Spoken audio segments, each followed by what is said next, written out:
Sonic the Hedgehog is back for his third adventure. He's bringing Knuckles and Tails back with him, and we are introduced to the first time, at least fully, because cameo in the second movie and credits, Shadow the Hedgehog. Now, I don't know too much about Sonic lore, so I don't know if Shadow's origin in the movie parallels his in the games or the comics, but it's kind of heartbreaking. And you feel for Shadow. And Keanu Reeves, even in his, like stoic, monotone type of performance, which is very Keanu Reeves, you still get that emotion because of just the way they animate Shadow with the looks on his face, his eyes, just everything. Speaking of Keanu Reeves, he is great. Something Keanu has always been good at is just like monotone and stoic, and he continues to do that here, and he's just perfect at it. And it fits Shadow as a character, or at least the way Shadow was written as a character in the movie. It fits him. And with that heartbreaking backstory, that is pretty much the basis of the plot, and in that's why Shadow wants revenge. Now, is he the main villain? As you can probably guess, a Robotnik is the main villain. I will not say which one. Is it Grandpa? Is it younger Robotnik, Ivo? You'll have to watch it to find out. Though I have a feeling this is going to absolutely destroy Mufasa at the box office, so you probably will be seeing it.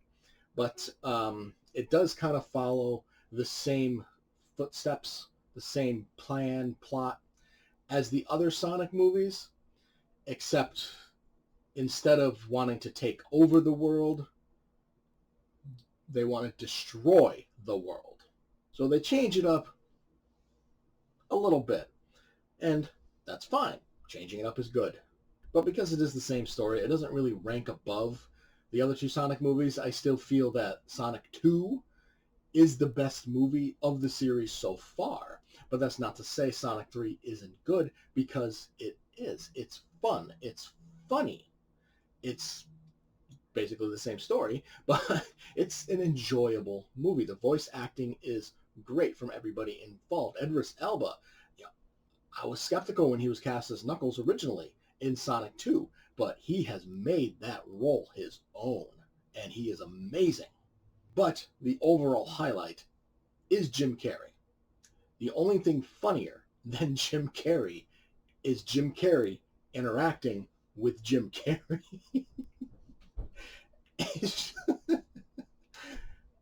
I'm a big Jim Carrey fan. I can admit when he sucks. Sonic the Hedgehog 1, 2, and 3. This is a true return to form for Jim Carrey. And this has just been the perfect role for him. And the third one is his finest act.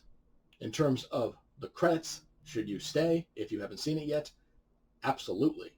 1,000,000% you need to stay. The mid-credit scene features 2 characters making their debut.